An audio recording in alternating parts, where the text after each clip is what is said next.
Have you ever considered how different our world would be if we all spoke one language?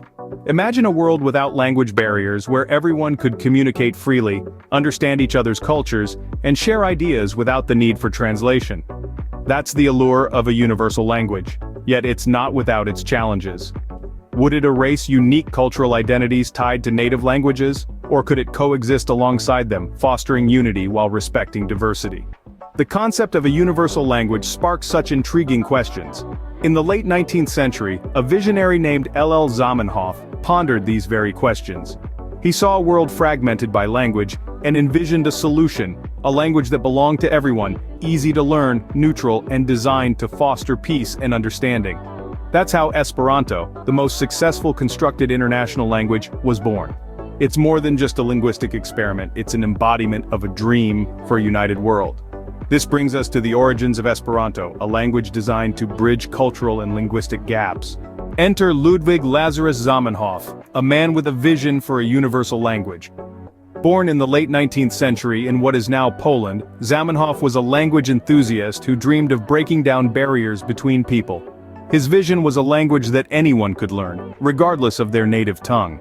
Zamenhof's motivations were rooted in his experiences growing up in a multicultural city, where he saw firsthand how language divides could lead to misunderstanding and conflict. As a result, he dedicated his life to creating a language that could serve as a neutral means of communication, and in 1887, he published the Unua Libro, the first book outlining the principles of a new language he dubbed Esperanto, meaning one who hopes. Esperanto was more than just a linguistic experiment for Zamenhof, it was his hope for a world where everyone could understand each other. Thus, Esperanto was born, a language free from national ties and designed for easy learning. Esperanto is a language like no other. Designed with the vision of simplicity and regularity, its structure is a testament to this ethos. Esperanto grammar, free from exceptions and irregularities, follows a consistent pattern. Each verb, for instance, remains unchanged regardless of tense or subject. This makes for a language that is refreshingly predictable. The vocabulary of Esperanto is as ingenious as it is efficient. Root words can be combined with various prefixes and suffixes to create a myriad of meanings. This allows for a rich expressiveness while maintaining a manageable word list. Pronunciation in Esperanto also adheres to the principle of simplicity. Each letter corresponds to a single sound, and every word is pronounced exactly as it is spelled. No silent letters, no unpredictable phonetics. These features make Esperanto a language anyone can learn. It's a linguistic innovation that truly embodies the dream of a universal language. Esperanto quickly found its speakers. From its inception, the language began to attract a diverse group of individuals, united by the shared vision of a universal language. The Esperanto community began to flourish, not just in Europe where it was born, but across continents. The growth of this language community was not a matter of mere coincidence. It was fueled by the establishment of various Esperanto organizations, such as the Universal Esperanto Association and local Esperanto societies, that tirelessly promoted linguistic unity and cultural exchange. These organizations brought Esperantists together, fostering a sense of global community. Moreover, events like the annual Universal Esperanto Congress gave a physical platform for Esperantists to interact, share ideas, and build friendships. These gatherings became a testament to the vibrancy and resilience of the Esperanto community. Despite the hurdles, the Esperanto community has shown remarkable endurance. It has withstood wars, political shifts, and the advent of new communication technologies. Despite challenges and controversies, the Esperanto community continues to thrive. Esperanto has found its place in our interconnected world.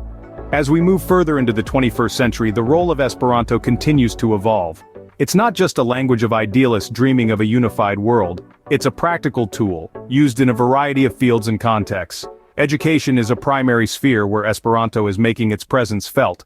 There are schools and courses worldwide, from elementary to university level, that offer Esperanto as a subject of study. Why? Because it's an accessible stepping stone to language learning. A kind of linguistic springboard that can help students grasp the fundamentals of grammar and vocabulary, making other languages easier to learn. But Esperanto isn't confined to the classroom. It's embraced the digital age with gusto.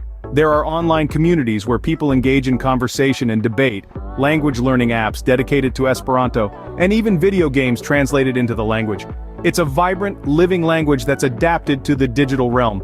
In literature too, Esperanto has made its mark. From original novels and poetry to translations of classics and contemporary works, there's a rich body of Esperanto literature that's growing every day, and it's not just highbrow literature. There are children's books, young adult novels, and genre fiction in Esperanto too. Music and popular culture haven't been left behind. There are Esperanto rock bands, pop songs, and even rap artists. Esperanto has appeared in films and on TV, sometimes as a quirky detail, sometimes as a central theme. What's more, Esperanto is a bridge between cultures. It's a neutral language, belonging to no single nation or people, that allows for communication on equal terms. It sidesteps the cultural and political baggage that can come with using a national language in international settings. Esperanto's influence on international communication can't be overstated. While it might not be a global lingua franca, it's a language of peace, understanding, and mutual respect. It's a language that fosters global citizenship, encouraging us to see beyond borders and to connect with fellow humans around the world. Esperanto, while not a global lingua franca, has made its mark on the world. So, what lies in the future for Esperanto? As we continue our journey through the 21st century, the world becomes more interconnected every day. In this global village, Esperanto is poised to play an increasingly vital role. Let's talk about technology first. As artificial intelligence and machine learning continue to advance, the simple and logical structure of Esperanto makes it an excellent candidate for these technologies. Imagine a world where your smart devices understand and respond in Esperanto, a language designed to be easy to learn and use. This isn't a far-fetched idea, but a potential reality within our grasp. And what about Esperanto's role in global diplomacy and politics? While English currently dominates as the lingua franca, the future might see a shift. Esperanto, with its neutrality and inclusivity, could become a diplomatic tool, fostering understanding and cooperation among nations. It's a language that doesn't belong to any single nation but to humanity as a whole. Moreover, the Esperanto community itself is a vibrant and growing entity. The internet has allowed for an explosion of Esperanto learning and use. Online platforms offer courses, forums for discussion, and even virtual meetups. The younger generation in particular are embracing Esperanto, drawn to its ideals of global unity and equality. Esperanto literature and arts are also expanding. New works are being created, old ones translated, enriching the cultural landscape of this unique language. And let's not forget about music. Esperanto music is gaining traction, not just within the community, but in the wider world. However, let's acknowledge that the road ahead is not without challenges. Language politics, the dominance of national languages, and the sheer inertia of changing established systems all play a part. But the potential of Esperanto, its inherent strengths, and the dedication of its community make it a contender in the race for a universal language. Only time will tell what the future holds for Esperanto. But one thing is certain: it's a future filled with promise and potential. And we, as global citizens, have a front-row seat to this fascinating journey. So, to recap, we've navigated through an intriguing journey of Esperanto, an international auxiliary language that has been a beacon of unity amidst a world of diverse tongues. We started with the need for a universal language, a concept that has been contemplated by many but implemented by few. Amidst this quest, Esperanto was born, a brainchild of L.L. Zamenhof. His vision was to create a language that transcends national boundaries, fostering peace and understanding. Next, we delved into the structure of Esperanto, a language designed for simplicity and ease. Its grammar, devoid of irregularities, and the phonetic alphabet make it an attractive choice for language enthusiasts. We also explored its international vocabulary, which borrows words from various languages, further emphasizing its global nature.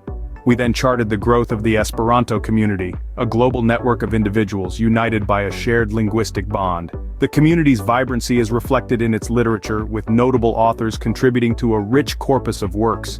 Esperanto events and international congresses further fuel this sense of camaraderie. In the modern world, Esperanto has found a place in education, with schools and courses dedicated to its study. Its influence permeates music, popular culture, and online communication, serving as a bridge between cultures. However, like any language, Esperanto has faced challenges and controversies, yet it continues to stand strong. We then peered into the future of Esperanto, contemplating its trends and developments. While it may not be the universal language envisioned by Zamenhof, it certainly has carved a niche for itself in the linguistic landscape. Lastly, we looked at Esperanto's role in politics and diplomacy, its contribution to children's and young adult literature, and the emergence of various organizations and associations dedicated to promoting and preserving this unique language.